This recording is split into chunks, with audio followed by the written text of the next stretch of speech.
అంటే supplements, diet, life style change తో పాటు మీ దగ్గర ఇన్వేజివ్ ట్రీట్మెంట్స్ కానీ ఇతర ట్రీట్మెంట్స్ కానీ న్యాచురోపతిలో ఉంటాయా? ఉదాహరణకి ఎనిమాల్ అంటాం, చాలా రకాల క్లెన్జ్లు, ఇప్పుడు కొలన్ క్లెన్స్ అంటున్నారు అందరూ. థెరపాటిక్ వాల్యూస్ యాడ్ చేయటం చాలా మంచిది. కొలోన్ హైడ్రోథెరపీ అనేది గట్ హెల్త్ కి చాలా ముఖ్యం. పీరియాడికల్ గా అందరూ చేయించుకోవటం మంచిది. పైల్స్ ఫిష్లా ఉన్న వాళ్ళు చేయించుకోకూడదు, కానీ మిగతా వాళ్ళు అందరూ పీరియాడిక్ గా కొలోన్ హైడ్రోథెరపీ చేయించుకోవాలి. ఎనిమా అనేది ఒక చిన్న డబ్బాలో ఇచ్చేవారు అంతకుముందు, ఇప్పుడు అట్లా కాదు. 15 లీటర్లు వామ్ వాటర్ ని లోపలికి పంపుతారు. That will clean the system. మొత్తం చెత్త అంతా బయటకు వచ్చేస్తుంది. బ్యాడ్ బ్యాక్టీరియా పోయి దాంతోపాటు గుడ్ బ్యాక్టీరియా కూడా పోతుంది అనే ఒక కాంట్రవర్సీ వచ్చినప్పుడు మేము సెల్ హెల్త్ క్లినిక్ లో at the end of the session 40 minutes session తీసుకున్నప్పుడు లాస్ట్ లో గుడ్ బ్యాక్టీరియాని లోపలికి ఇంజెక్ట్ చేస్తాం. అది కొలోన్ హైడ్రోథెరపీ. అట్లాగే పల్స్డ్ ఎలక్ట్రోమాగ్నెటిక్ థెరపీ ఉంటుంది. Body is a magnet, earth is a magnet, మొత్తం యూనివర్స్ ఈజ్ ఎ మ్యాగ్నెట్. ఆ మ్యాగ్నెటిక్ థెరపీ వలన నాన్ ఇన్వేసివ్, జస్ట్ ఆ మ్యాగ్నెటిక్ ఫీల్డ్ లోపల ఉంటే పెయిన్ మేనేజ్మెంట్ కి చాలా బాగా ఎఫెక్టివ్. బ్లడ్ ప్రెషర్ కంట్రోల్ అవ్వటానికి, ఎటువంటి పెయిన్ అయినా మేనేజ్ చేయడానికి అది pulsed electromagnetic therapy. Varicose veins ఎక్కడ తగ్గన వెరికోస్ వెయిన్స్ తగ్గటానికి this therapy is very useful. అది మనం సెల్ హెల్త్ క్లినిక్ లో అందుబాటులో ఉంచాం. ఆక్సిజన్ లెవెల్స్ ఎంత ఎక్కువ ఉంటే శరీరంలో ఇన్ఫెక్షన్స్ తట్టుకునే స్థితి ఉండదు. మ్యాల్ ఫంక్షనింగ్ సెల్ ఆ ఎన్విరాన్మెంట్ తట్టుకోలేదు. సో ఆక్సిజన్ బాడీలో ఎక్కువగా ఉండాలి. ఇబ్బందితో వచ్చిన వాళ్ళకి హైపర్బారిక్ ఆక్సిజన్ హెచ్బాట్ అంటాం, హైపర్బారిక్ ఆక్సిజన్ థెరపీ. అది ఇన్స్టెంట్ రిలీఫ్ వస్తుందా సార్? ఏమన్నా ఇన్స్టెంట్ గా తెలుస్తుందా వాళ్ళకి? తెలుస్తుంది. అది ఒక 20 మినిట్స్ సెషన్ చేసుకోగానే అర్థమైపోతుంది వాళ్ళకి. అంటే లోపల ఏదో తేడా హాయిగా ఉంది, ఫీల్ గుడ్ ఫ్యాక్టర్ ఈజీగా ఉంటుంది. క్యాన్సర్ పేషెంట్లకు కూడా హైపర్బారిక్ హెచ్బాట్ చేసుకుంటారు. సో దాంతోపాటు కైరోప్రాక్టర్ అంటాం, బోన్లు సెట్ చేయడానికి. అదొక సెగ్మెంట్ ఆఫ్ స్పెషలైజేషన్ అది ఉంటుంది.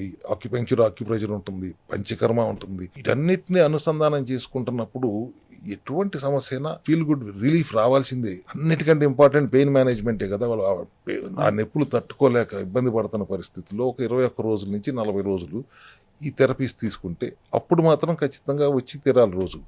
అవును అప్పుడు తీసుకోవాలి. కానీ అదర్వైజ్ మీరు చెప్పినట్టుగా రెజిమెన్ ఇచ్చేసి వాళ్ళు పాటించగలిగితే చాలా వరకు మెయిన్ ప్రాబ్లమ్స్ ఎలిమినేట్ అయిపోతాయి. అవును, ఎందుకంటే మీలో ఉన్న డాక్టర్ మీకు అర్థమయ్యేలా చెప్పి పంపుతాం కదా.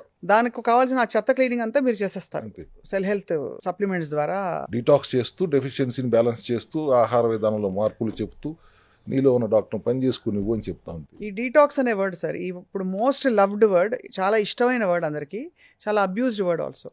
అబ్యూజ్డ్ ఎందుకంటారంటే ఇంట్లోనే ఏవో కాచేసుకుంటారు. నీళ్ళలో అది వేసే పసుపు వేయి, చిటికెడు పసుపు వేయి, చిన్న సినమన్ వేయి, తర్వాత కొబ్బరి నూనె సీసా మూత వేయి తాగేస్తారు. డీటాక్స్ అయిపోయాం అనుకుంటారు. అవి నిజంగా పనిచేస్తాయి సార్? అంటే ఫ్యాక్ట్ మాట్లాడుకుందాం. టు ఎన్ ఎక్స్టెంట్ పసుపు, తులసి, దాల్చిన చెక్క, అల్లం, కొద్దిగా కొబ్బరి నూనె మీరు అన్నట్టు ఇవన్నీ definitely helps the gut to an extent. But detoxing is not only gut కదా. We have to detox the liver, we have to detox the entire body.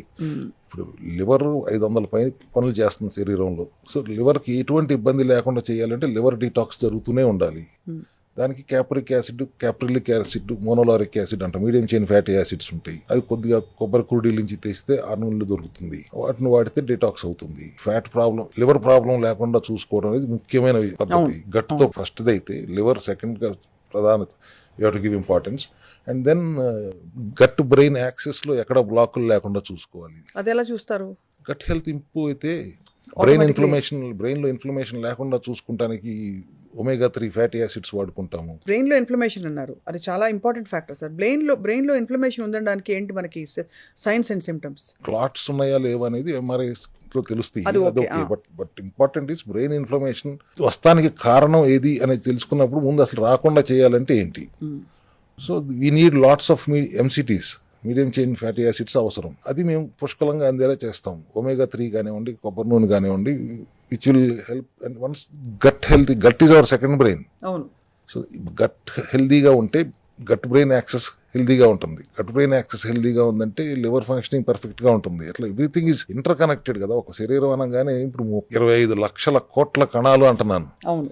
మరి అన్ని కణాలని అర్థం చేసుకుని ఆ మెకానిజం అర్థం చేసుకోవాలంటే ఇండివిజువల్ గా ఒక్కొక్క ఆర్గన్ చేస్తే కుదరదు కదా. You have to do a holistic integrated approach.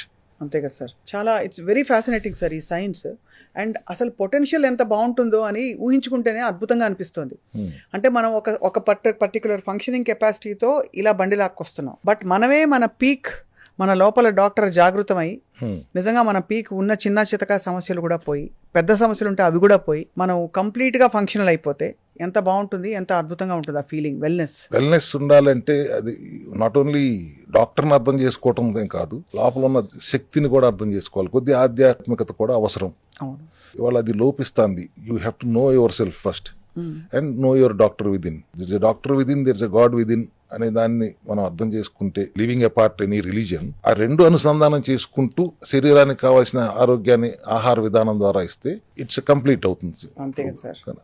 ఆ దిశగా వెళ్ళాలనేదే మా సెల్ హెల్త్ విధానం. ఈ అవేర్నెస్ ఎంతమంది కుదిరితే అంతమందికి ఇవ్వాలనేదే నా ఉద్దేశం కూడా.